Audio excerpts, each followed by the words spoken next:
Good morning students, I have been suffering from some health issues. That's why I am unable to shoot a video for you. So meanwhile I thought to solve the previous year question paper that may help you in the upcoming UGC NET examination. So in this video we are going to look at UGC NET 2020 September examination.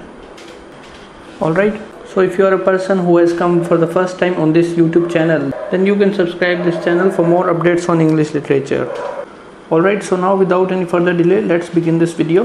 Who among the following wrote Mazepa, a long narrative poem about a 17th century military leader of Ukraine? So this was very simple question. All these writers are important from the examination point of view. If you have not read these writers in detail, then it is very difficult for you to give the answer. So the answer to this question is Lord Byron. Okay, so this story is of Ivan Mazepa and this poem is of 869 lines. So what is the summary of this Ivan Mazepa? It is something like Ivan Mazepa along with his friend Charles XII was returning from the battle of Poltava, and Mazepa and Charles XII were returning from this battle of Poltava. So at night what happened was they took rest somewhere, and here the Charles XII asked Ivan Mazepa, how come you so be a good horse rider? So here Mazepa says that I will tell you the story of my younger days. And from here Mazepa started telling the story to this Charles XII. So this story is about Mazepa's younger days. Actually when he was in his 20s, he fell into the love with wife of a king. So this Ivan Mazepa was in love with the wife of a king, and after some time this wife and Ivan Mazepa started making love. So one day someone from the king's court saw this Ivan Mazepa and the wife making love together, and they told to this king. King got very angry and he decided to give punishment to Ivan Mazepa. So the punishment was Mazepa should be tied on the horse naked, and then this horse was left free to run. So for many hours this horse was running, and after some time Mazepa got fainted. So when this Mazepa woke up, he found himself in the country Ukraine. So this poem of 869 lines talks about the struggle of Mazepa when he was tied naked on the horse. And so most of the stanza of this poem has talked about the military leader Mazepa. Alright, so the story of this poem is not that big. It is just expanded over 869 lines. There is a person Mazepa who is in love with the wife, and king saw the couple making love, so he punished Mazepa. So that is the story all about. Alright, so the right answer is Lord Byron, and try to read William Cowper, P.B. Shelley, S.T. Coleridge, as these three writers are also important from UGC NET perspective. So let's come on to our another question, which is match list 1 and list 2. Horace, John Dryden, Samuel Daniel, Ben Jonson. So first we have to pick the most common name, which is John Dryden and Ben Jonson. Okay, so by looking at the options, it is very much clear that this work of dramatic poesy is of John Dryden. There is no doubt John Dryden has written essay of dramatic poesy where the four characters he has talked about are Crites, Eugenius, Lycidius and Neander. Neander is often John Dryden himself, and the meaning of Neander is new man. Okay, and if you have read Ben Jonson in depth, you must be able to answer that Ben Jonson has written Timber or Discoveries. The full title of this work, Discoveries, is Discoveries Made Upon Man and Matter, and some poems. So these two writers are very much important from NET perspective, and this is a part of literary criticism. Whether you take Defense of Rhyme, whether you take Timber or Discoveries, or you take Ars Poetica. Ars Poetica is a work of Horace. So indeed this question is very simple. If you have been studying English literature from the last 6 to 8 months, then you must be able to answer this question very easily. If you don't know the answer of this, then it must be that your literary criticism is not so good. So start focusing on this particular subject. So the answer is third one. Horace has written Ars Poetica. John Dryden has written of dramatic poesy where he has talked about Crites, Eugenius, Lycidius, Neander. Then we have Samuel Daniel. He has written A Defense of Rhyme. And then we have Ben Jonson, who has written Timber or Discoveries. So there is another important point to remember is that in the Ars Poetica he has written a famous phrase, that is purple patch. So I will not go into this purple patch. If you have not watched that video, you can simply check the link in the description below. There is a 24 minutes video on literary criticism. So let's move on to another question, which is, which British administrator sought to make everything as English as possible in a country which resembles England in nothing, as recorded by Sir Thomas Munro? So this is a part of the subject English education in India. And if you have studied this English education in India, you will be able to give the answer. This is a very common quotation that is used in this particular subject. There are many statements which has been used from the work Kanthapura. And there was a question that was asked from Kanthapura in the GATE 2021 mock test. So if you have watched the video when I was solving the mock test of GATE 2021, you could have find out the importance of this subject English education in India. There are not so many questions they are going to ask you from this subject, but 2 or 3 questions you will still be able to figure it out from this particular subject. The best way to prepare this subject is from the study material of IGNOU. It's a very common quotation which has been asked from this subject English education in India. Okay, so what this quotation simply says?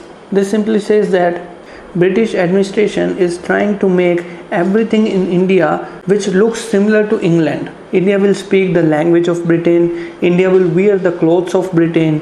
India will follow the cultures of the Britishers. So Britishers sought to make everything as English as possible in a country which resembles England in nothing. So there is no match in between Indians and the people who are residing in England. There is a big difference between Indians and the citizens of England. Alright? So you need to remember this statement.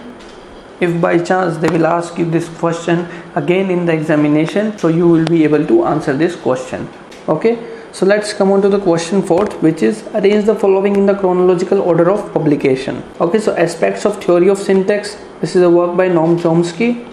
So if you have not read Noam Chomsky, then it is very much important for you to read this, because Noam Chomsky is the person who has given the concept of language acquisition device, LAD, or universal grammar. Noam Chomsky is often credited for being the founder of linguistics. Though there are many people who has written the works on linguistics, for instance, Course in General Linguistics written by Ferdinand de Saussure. It is in 1916. Semiotics and Philosophy of Language. This work is written by Umberto Eco. So Umberto Eco is also important from the reader response theory. He is also known as receptionist theorist. So remember to prepare Umberto Eco for your examination. So this is the first time they have asked something from linguistics, and which is also the chronological order. So I am sure 90% of the students have made this question wrong in the examination. It is quite not possible for you to give all the answers aptly. So don't worry about such questions. Aspects of Theory of Syntax is written in 1965. Let me erase everything. Okay, so this work is by Noam Chomsky, written in 1965.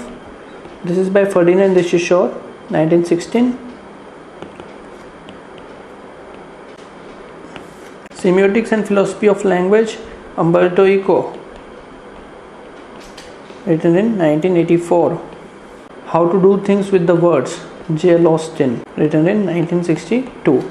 So J.L. Austin is not so much important. So everyone knows that Course in General Linguistics is the work which established the foundation of structuralism. So this is the very first work. So the options can either be 3 or 4. Okay. So there is 50% chances that you might able to get this question correct. It also depends on the luck, the question you are guessing it rightly or wrongly. So in most cases, if C and D options are given, I usually pick the third option. So the answer to this question is C, B, D, A, C. Okay. So it is not necessary for you to know the answer of each and every question. There is no teacher of English literature who can give the answer to all these questions rightly. So don't get into illusion that everyone knows the answer. Okay, so let's come on to another one, which is the question number 5th. Which one of the following statements is appropriately true of Harold Pinter's plays? Harold Pinter's play is known as Comedy of Menace. So this is another type of category. For instance, we have Angry Young Man or Theatre of Cruelty or The Lost Generation. The same way we have Comedy of menace. So if you have read any one of the work from Harold Pinter, you will be able to answer this question very easily. For instance, if you have read The Room or The Birthday Party or The Dumb Waiter, anyone. So it is not bloody violence realized through the female characters, it can't be the answer, but it is not pinned down or explained. But it is not explained, this can be the answer. Follows in a systematic manner, this cannot be the answer. Because Harold Pinter's plays are often regarded as the theatre of absurd. This cannot be the answer because there is no systematic order in theatre of absurd. There is no system. There can be female characters, but the female character does not also make any sense in such plays. And this is quite common that it is not about bloody violence. It is not pinned down or explained. If you are not able to understand pinned down, you can just cut it off. It is not explained. Alright, so let's come on to over another question, which is, which of the following poems by Philip Larkin deals with the trauma of a rape victim who says, even so distant I can taste that grief? So Philip Larkin is an important poet. You need to read 7 to 8 poems of Philip Larkin, as this question has been asked. So these 4 poems are very much important for the upcoming UGC NET examination. They might ask you the question from any one of these 4 poems. So let's take a look on these poems separately. The first is Deception. It is about the rape of a young girl and the aftermath psychological problem that the rapist had to suffer. Okay, so this was the answer of this question, Deception. It is about a young girl and the aftermath of the psychological problems that the rapist had to suffer. This faith healing is about a group of women who goes to the priest, and when they come in contact with this priest, they feel blissful. They started thinking about God and God's love for all of the people living on the earth. So it is very much clear from faith healing. It is a poem somewhat talking about the God's faith. Next one is Sad Steps. This Sad Steps is the title taken from Philip Sidney's Astrophel and Stella. So there are 108 sonnets and 11 songs in this particular work by Philip Sidney, and in the sonnet number 31 Philip Sidney has talked about sad steps. So from this sonnet number 31 Philip Larkin takes the title of Sad Steps. Okay, so let me erase everything. So understood, Sad Step is the work which has been taken from sonnet number 31 of Astrophel and Stella, which has total number of 108 sonnets and 11 songs. See, the difference between Sad Steps and the sonnet number 31 is that here in this work Philip Sidney has talked about a boy who is in love with a girl, Stella, and this boy Astrophel is sad just because he is not able to lure the love of his life. So this story is about the youth. On the other hand, Philip Larkin's Sad Steps talks about the sadness that one gets in the old age. Okay, alright, Sidney's work is about youth, whereas Larkin's works about old age. Alright, and the last work is Wild Oats. In this work Philip Larkin talks about the girls he was in love with. There were actually 2 women whom Philip Larkin had a relationship with, but at the end he had to face a lot of difficulties while continuing this relationship. So Wild Oats talks about the difficulties he faced when he was in relationship. So I hope this question is also clear for you. The answer to this question is Deception. Next question is question number 7. Match the list 1 and list 2. George Orwell, this is very important writer. Montaigne, this is not so important. Charles Lamb, very important. Jonathan Swift, very important. Okay, let's read all these 4 options. On the artificial comedy of the last century, Why I Write, A Modest Proposal on the Cannibals. See, Jonathan Swift, A Modest Proposal has been asked more than 10 times if I combine the PhD entrance test exams, state university examinations and UGC NET examinations. If you have not read this work, Jonathan Swift's By Modest Proposal, then there is no way for you to crack the examination. A modest proposal is very much important and you don't have to go in detail. It is a very simple story.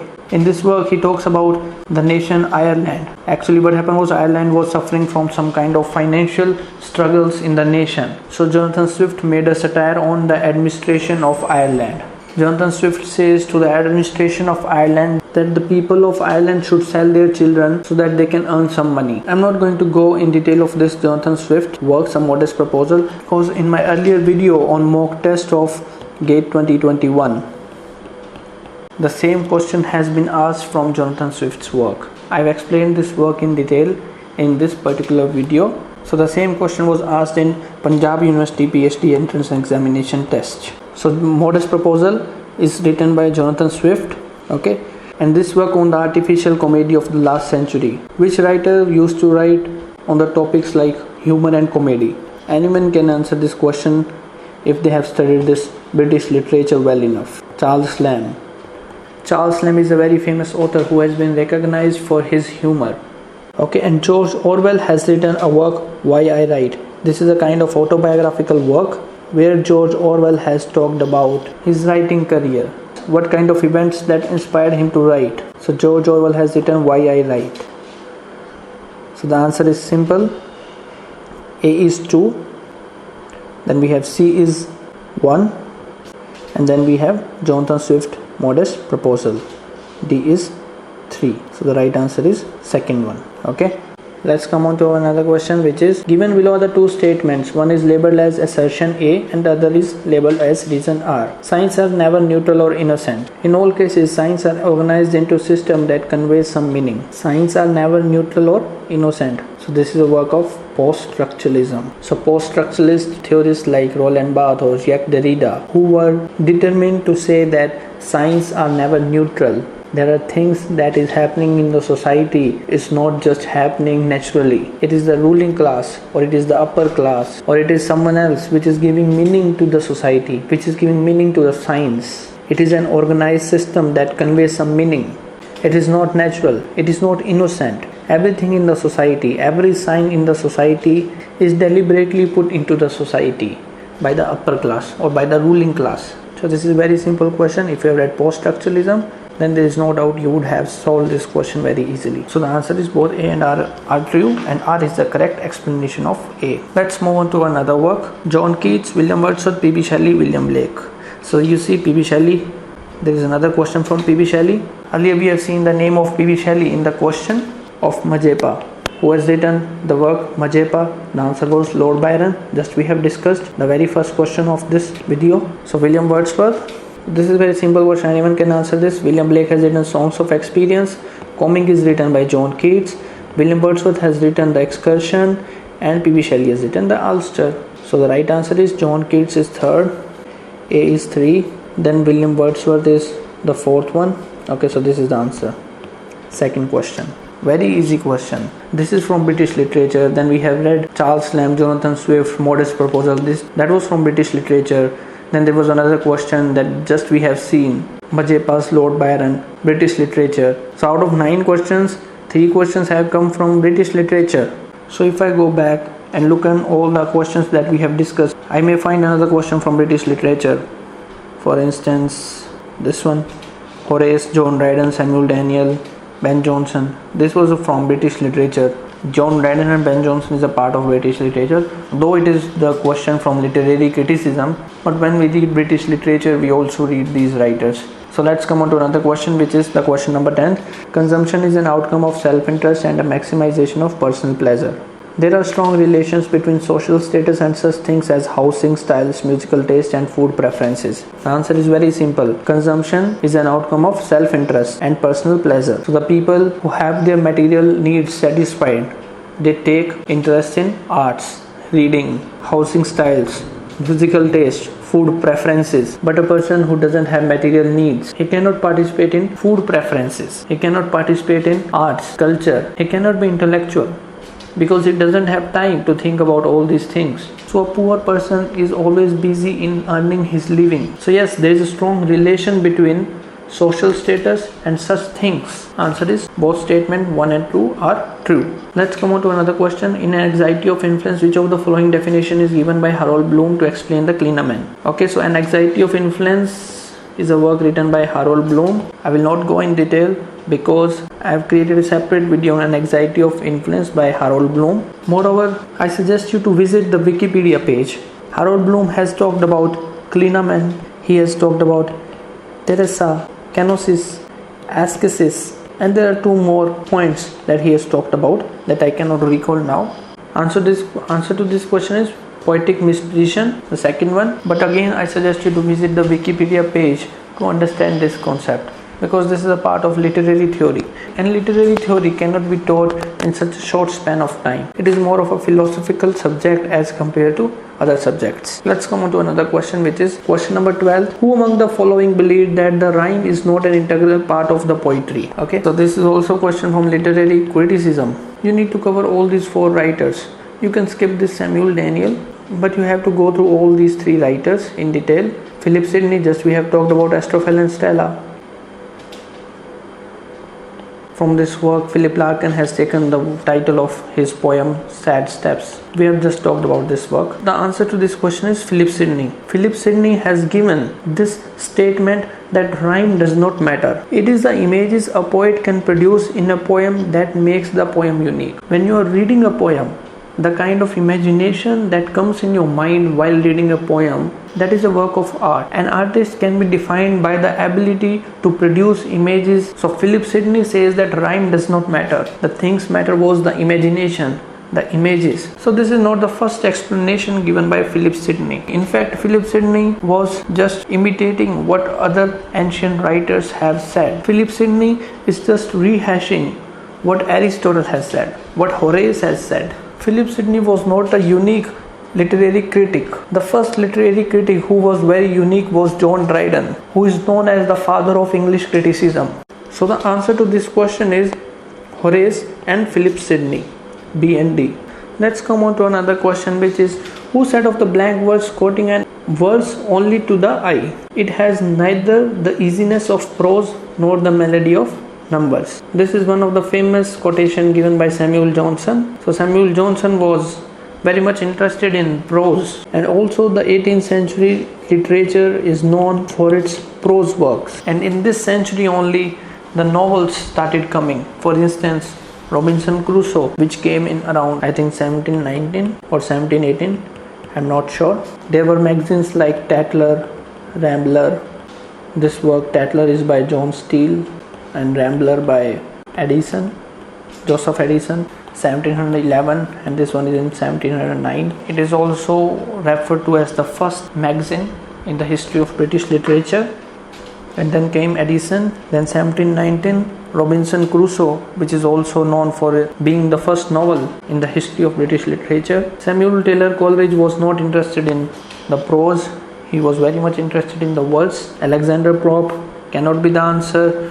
John Dryden cannot be the answer. Alexander Pope was also interested in the poems. Even all his work like Epistle to Dr. Arbuthnot or The Rape of the Lock were written in the verse form, and even in the heroic stanzas. So this was very easy question. Samuel Johnson was the right answer. Let's come on to another question, which is which 2 of the following dramatists are associated with the epic theatre? So just now a few days ago we have discussed about Bertolt Brecht. He is often considered for the foundation of epic theatre, or what we say alienization effect. I will not go in detail, you can simply check the video on this particular topic. And please, if you're finding this video worth your time, don't forget to press the like button below. It encourages me to make more such videos, to make more such content for you. So Bertolt Brecht was the answer from this question. The answer can be B and C, or answer can be B and D. You may not have heard about Fernando, you may not have heard about Arnold, nor about James Saunders. So the answer could be in between B and C or B and D. Here also you need to go for the guesswork, 50% guesswork. I don't recommend you to study these writers in detail, because never in the history of UGC NET examination these writers have been asked. But when you read Bertolt Brecht, you always find this writer Arnold Bronnen, who is also associated with epic theatre. He was also an anti-Marxist, and his most famous work is Parricide. This was against anti-bourgeoisie. So if you don't know what is bourgeoisie or proletariat, you can simply check the link in the description below about the Marxism series that I have created in the past 1 month. There are around 6 to 7 videos. You can simply check all those videos. Let's come on to another question. Arrange the following terms in the chronological order of emergence: heresy of paraphrase, stream of consciousness, practical criticism, defamiliarization. So this is very interesting question from literary theory. Defamiliarization, Russian formalism. Practical criticism, I.A. Richards. Stream of consciousness, William James. And heresy of paraphrase, Clint Brooks. So stream of consciousness is the first work which came around 1890 by William James. So how come I know about 1890? Because William James was a psychologist, and another famous psychologist was Sigmund Freud. Sigmund Freud has made his discoveries around 1895 to 1900. He has played a crucial role in the age of modernism.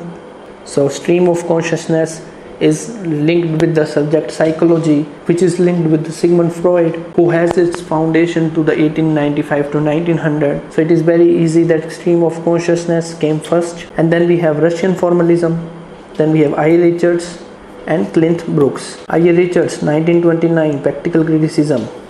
You must remember this. I. Richards is the foundation of New Criticism. New Criticism is a work by J.C. Ransom, published in 1941. And after I. Richards came Heresy of Paraphrase. But defamiliarization came before New Criticism, Russian formalism. In Russia, they were already talking about the language. From Russia, it came into Britain or America. So the answer is simple, BDCA. Stream of consciousness came the first, and then came defamiliarization, then came practical criticism, and then heresy of paraphrase. Let's move on to another question, which is, which of the two of the following works does Walter Pater regarded as an example of great art in his essay Style? Style is the essay written by Walter Pater.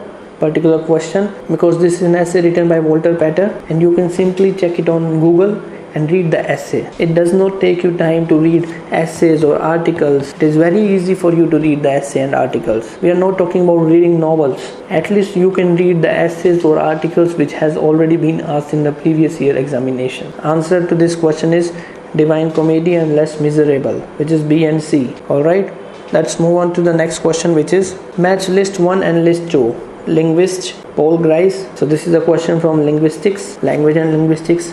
So we have seen 4 or 5 questions that has just been asked from language and linguistics. The third or fourth question, I think, which was talked about Noam Chomsky, Ferdinand de Saussure, Umberto Eco and J.L. Austin. We have just talked about these 4 writers. So now let's come on to this question. Linguistic science. Very easy. Ferdinand de Saussure. Nancy Durian. How I have learned about this is that Durian in Hindi we says distance. Like whenever people die, they lose their existence. They get distant from us. So you can learn or mug up that Nancy Durian has written Language Death. Durian. You can simply remember. Durian is a Hindi word. You can remember from this that a person is died and now he is dur from us. Okay, so the cooperative principle, the answer to this is Paul Grice. I don't know if you have studied language and linguistics subject, but this subject was a part of my IGNOU syllabus and I have read this subject very well. So I remember that Paul Grice has written cooperative principle, which talks about the effective communication between sender and receiver. It talks about the science that how these two, sender and receiver, can talk to each other very effectively. So it is about the science behind the mutual conversation between sender and receiver. So Paul Grice has written cooperative principle. So Paul Grice, cooperative principle, Ferdinand de Saussure, linguist science, and Nancy Durian, language death. So let's find the answer from this particular sequence.